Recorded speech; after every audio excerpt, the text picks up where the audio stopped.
Проект „Ученически практики“ се осъществява с финансовата подкрепа на Оперативна програма „Развитие на човешките ресурси“, съфинансирана от Европейския социален фонд на Европейския съюз. Тук се ориентираме по кубиците, които са водещи при изключването на такава застраховка. И мога да ви ориентирам за 20 000 колко ще ви струват.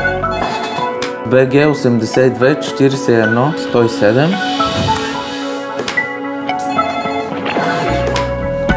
Ало, добър ден, отдел поръчки по телефона, ми гледа на телефона. Да, имам налично от промоционалната хартия. Виртуалното измерение на икономиката. Интернет среда, в която потоците пари преливат в транзакции и захранват електронния бизнес. И всичко се случва в реално време.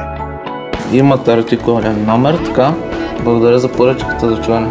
Онлайн търговията винаги е била по-лесна, отколкото в физическите магазини. На всеки е по-удобно да разгледа в сайта.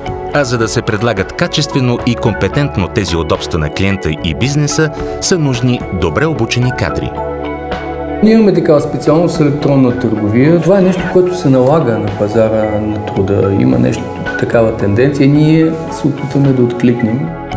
Базовите знания, придобити в професионалните гимназии, да се практикуват директно в реални условия. Това е целта на проект „Ученически практики“. Обучение в ход с бизнеса.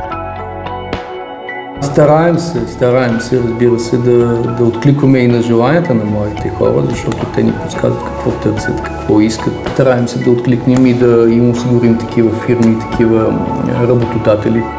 Практиката ще им помогне по-лесно да се адаптирам в работната среда.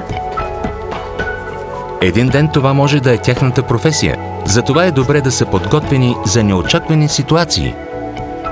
Пожар, природни бедствия, наводнения, свличане от сняг и лед и след това да предложите клаузите, които е хубаво да избере. Това са земетресения, точно така, допълнително. В практиката младите трупат увереност за това, което знаят и което искат да работят. Ето как излиза данните на автомобил. Практиката ми помага в комуникативните умения и в застраховането като цяло, като материя. От съвместната работа с бъдещите млади професионалисти печели и бизнеса.